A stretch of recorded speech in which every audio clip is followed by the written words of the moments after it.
Hey, salut la gang! Bienvenue à Question Auto, un autre essai, une autre semaine. Matt est dans la Lexus IS 350.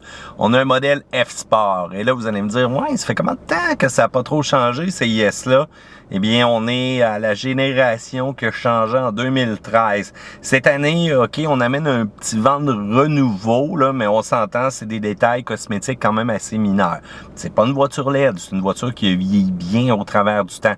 Regardez quand même le style en avant au niveau des phares. Regardez aussi les lumières en arrière. Et on a quand même rajouté un petit package intéressant au niveau du carbone.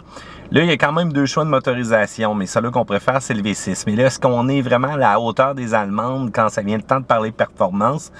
Toujours pas. Mais un Lexus, c'est un gage de fiabilité hors pair, hors de tout doute, là.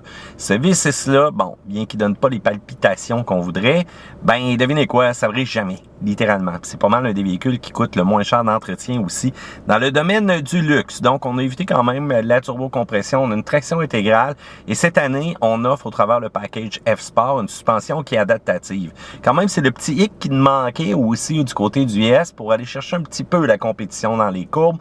J'ai hâte de voir quand même qu'est-ce que ça va donner au niveau de l'essai. On a quand même revu un peu aussi l'interface. Je n'aime toujours pas le fameux touchpad que j'avais sur mon ordinateur portatif en 1993, mais je dois vous avouer quand même qu'on aime le style et ça fait tourner les têtes et on gagne quand même beaucoup d'acheteurs potentiels à cause de ceci. Il faut dire qu'elle coûte moins cher que les Allemandes, en offre quand même pas mal. Et je vous le redis, c'est une voiture qui coûte pas très cher d'entretien, surtout à long terme.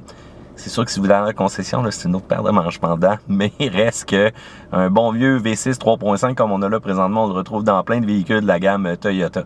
Donc, je veux savoir qu'est-ce que vous en pensez, vos questions. Section commentaires ci-dessous. Je sais que c'est pas nécessairement lui qui est le plus vendu, mais bon, vous le savez, nous, on répond à vos questions à Question Auto. Ha! Ça rime. Sur ce, section commentaires, pouce en l'air, abonnez-vous et à la prochaine.